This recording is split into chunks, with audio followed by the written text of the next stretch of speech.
Hi, I'm Scott Stein. Sometimes when a tech product releases like the iPhone, we can get ahead of ourselves and get overly excited about this one particular event that comes out once a year and what's this thing going to possibly have inside it. Last year, the iPhone 4S disappointed a lot of people because it looked the same, even though it had a lot of improvements inside. What people were waiting for is what was announced last week, the iPhone 5, because people were looking for 4G LTE service and a larger screen on their iPhone. In fact, in our review, we said exactly that. That's been provided here along with another redesign. Is that enough to totally transform the iPhone? Well, it looks a lot like an iPhone from the front. On the back, it looks a little bit different, maybe almost like a MacBook or an iPad, because there's an aluminum back that's either shaded silver or dark slate gray on the black model.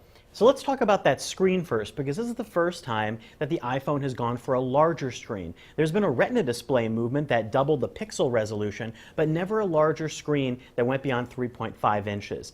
That's done here, but it hasn't really changed the feel of the iPhone, although it is longer than before. It still has that iconic look, and really you've shaved a little bit of space on the top and bottom here to get that extra long screen in. It's not extra long by Android standards. In fact, at 4 inches and a 16:9 aspect ratio, this actually still falls a little bit on the small end of those honking large surfboard phones, as I like to call them. And the width still feels the same, so it actually feels surprisingly holdable in a hand and doesn't really feel awkward to grab. And all of those apps mean that you have even more to choose from on your home page, creating a larger grid of 20 plus 4 below.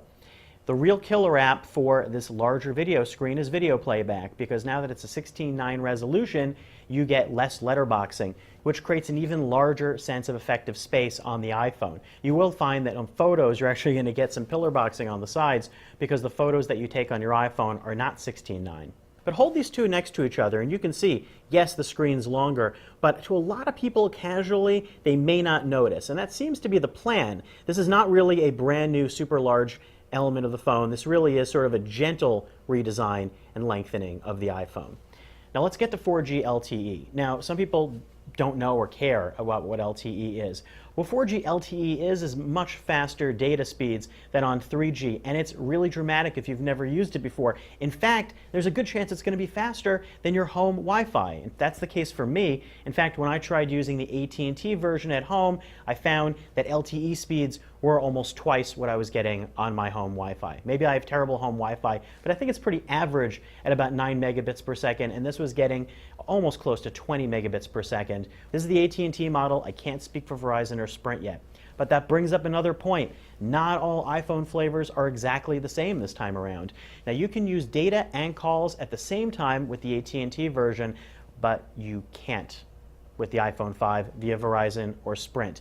Now, how does the battery hold up? That's a good question, because this iPhone is actually thinner and lighter than before. You're dealing with percentages, 18% thinner, 20% lighter. The thing you're really going to notice is maybe not so much the thin element, but that it's light. It's really light. It makes the iPhone 4 and 4S feel much more leaden and dense.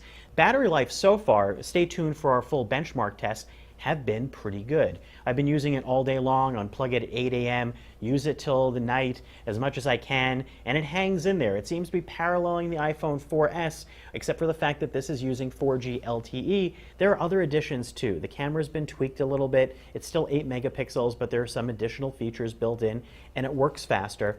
Now, while the camera on the rear may not have had a lot of changes, the front-facing camera has. It's now an HD camera, 720p, and it will take a lot sharper photographs and really nice crisp video for all of you that like to look at yourselves in your iPhone.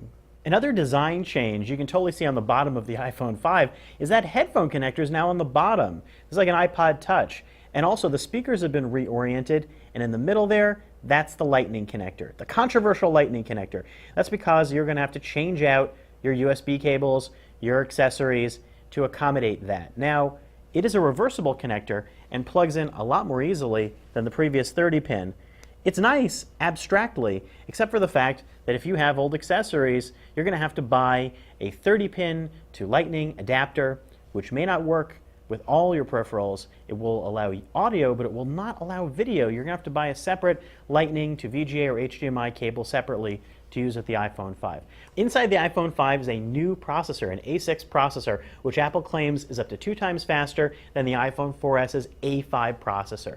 Just like every year, one of the biggest features in a new iPhone is the new version of iOS. iOS 6 will be available for owners of older iPhones, but it's baked into the iPhone 5, and there are some features that will be really fun to use, such as the new Maps app that includes 3D flyovers, and Passbook, which is an interesting Apple-created concept that you can get via other apps that allows you to use your iPhone as a mobile wallet.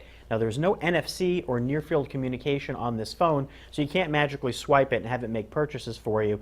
This phone, though, is probably not going to have one particular feature that's going to make you run out and scream, oh boy, this is a completely different experience. In fact, we're looking at a landscape now where there are tons of Android phones and interesting smartphones that are all creating something new to the mix. This newly redesigned and rebooted iPhone 5 may not be something from the distant future, but it's something in the current moment that happens to be an excellent device. I'm Scott Stein, and that's a look at the new iPhone 5.